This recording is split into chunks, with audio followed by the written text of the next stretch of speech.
at the pump are ready to break the dreaded $20 ceiling. Kill the good communists! Let the dead communists! Across the nation, civil unrest has intensified with the demise of the U.S. dollar. This is not a retreat, nor are we abandoning our Asian allies. Under threat of annihilation by the Greater Korean Republic, Japan has surrendered.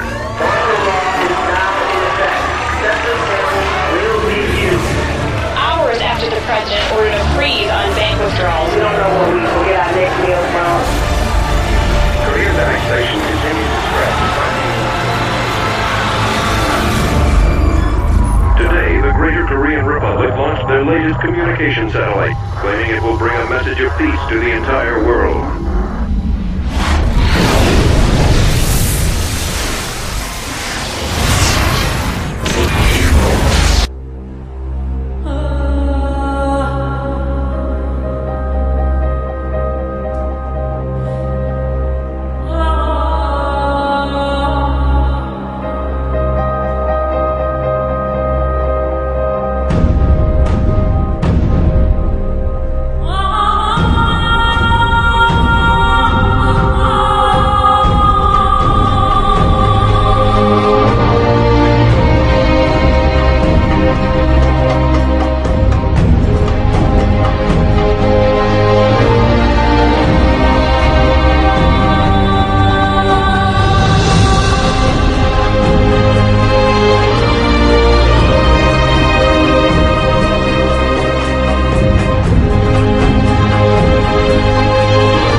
the all-seeing eye, an ancient Egyptian symbol that, today, has found itself on everything from the US dollar bill to countless Hollywood movies. Although the use of this symbol has skyrocketed in modern times, its origin and meaning remain shrouded in obscurity for the vast majority of people who are exposed to it daily. How did this enigmatic symbol come to such widespread use, while its meaning remained a widespread riddle?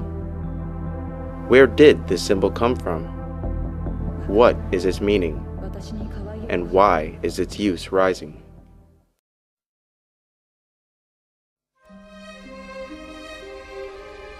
One key area of knowledge that this elite have held all this time is the true nature of the sun.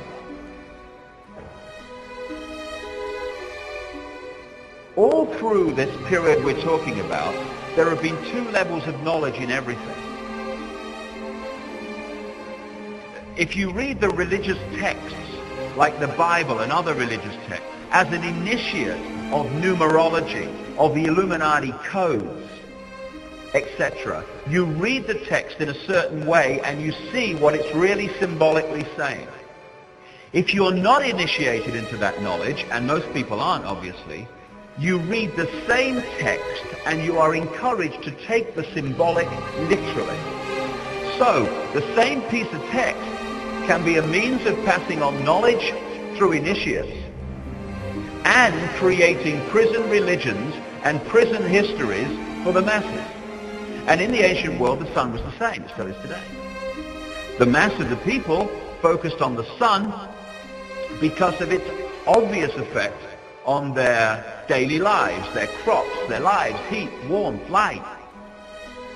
But at that level of initiation, which had been passing on this ancient knowledge, they knew the sun was far more than that. They knew that the sun was and is still an incredible generator of energy that is affecting life on Earth second by second.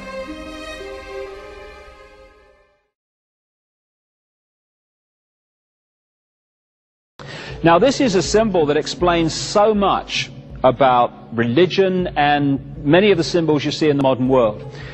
Because of the focus on the sun in its various levels of importance and understanding, this symbol was devised in the ancient world to symbolize the passage of the sun through the year. They did the circle with the zodiac, zodiac coming from a Greek word meaning animal circle appropriately.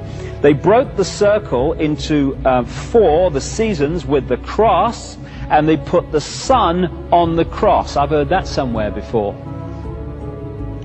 So, this is what this is, the Celtic cross. It's the circle and the cross, the symbol I've just had on the screen. This is NATO. NATO is a wholly owned subsidiary of this brotherhood, this group of bloodlines, the reptile-human bloodlines, the hybrids that run the planet. Again, this is the CIA symbol. Again, there's the cross with the sun on the cross. And this sun symbolism is something that you can read this brotherhood by. I came across this shot, or this symbol, in the City of London. Now, we'll get to this. The City of London is the operational epicenter of this global web of manipulation. And this is across the road from St. Paul's Cathedral. And again, you see the same symbolism, and on the center you've got the black sun. Now, the black sun symbolizes two things. It symbolizes the negative use of solar energy, and it also symbolizes something that's becoming more and more obvious, and people are becoming more aware of. And that's that it's not just the planets that go around the sun in the solar system. This solar system is also traveling around a central point. And that central point is known symbolically as the black sun, kind of a galactic center. And it takes 26,000 years for the solar system to go around that sun. And we are now in the process of completing one of those 26,000 year cycles, which is why the world is changing and is going to change dramatically in the next 15 years to 2012. So again, this symbol keeps coming up in the modern world as well as the ancient one. Now, Even in the design of cities, which this brotherhood has in the modern world controlled, you see exactly the same symbol. What you're looking at here is the Arc de Triomphe in Paris. Paris, like Washington and London, is a mass of esoteric symbolism and sacred geometry built by design into the street plan. And so what you have is the Arc de Triomphe with the circle around it. There's the center of the sun on the cross, if you like. And going off from there are 12 roads breaking up into the 12 segments, just like that symbol I showed you a few minutes ago. And this again is sun symbolism from the ancient world carried by this group. And even in the road, on the road plan around the Arc de Triomphe, you see the sun there making the point. But if you don't realize where all this is coming from, it just seems like kind of nice design. Again, up there, Order of the Knights Templar in the York Rite of Freemasonry. That symbol there with the cross and the crown is the way the symbol of the circle and the cross has been got into Christian churches without people realizing what it means. It's the same symbol, the cross and the circle. Now, truth is not always a pleasant thing. But there's a reason. There's a reason. There's a reason for this. There's a reason education sucks, and it's the same reason that it will never, ever, ever be fixed. It's never going to get any better. Don't look for it. Be happy with what you got. Because the owners of this country don't want that. I'm talking about the real owners now. The real owners, the big wealthy business interests that control things and make all the important decisions. Forget the politicians. The politicians are put there to give you the idea that you have freedom of choice. You don't. You have no choice. You have owners. They own you. They own everything. They own all the important land. They own and control the corporations. They've long since bought and paid for the Senate, the Congress, the state houses, the city halls. They got the judges in their back pockets. And they own all the big media companies, so they control just about all of the news and information you get to hear. They got you by the balls. They spend billions of dollars every year lobbying to get what they want. Well, we know what they want. They want more for themselves and less for everybody else. But I'll tell you what they don't want. They don't want a population of citizens capable of critical thinking. They don't want well-informed, well-educated people capable of critical thinking. They're not interested in that. That doesn't help them. That's against their interest. That's right. It's a big club, and you ain't in it. You and I are not in the big club. By the way, it's the same big club they used to beat you over the head with all day long when they tell you what to believe. All day long, beating you over the head in their media, telling you what to believe, what to think, and what to buy. The table is tilted, folks. The game is rigged. And nobody seems to notice. Nobody seems to care. Good, honest, hard-working people, white collar, blue collar, doesn't matter what color shirt you have on. Good, honest, hard-working people continue. These are people of modest means. Continue to elect these rich cocksuckers who don't give a fuck about them. They don't care about you at all, at all, at all. Yeah. You know? And nobody seems to notice, nobody seems to care. That's what the owners count on, the fact that Americans will probably remain willfully ignorant because the owners of this country know the truth. It's called the American dream because you have to be asleep to believe it.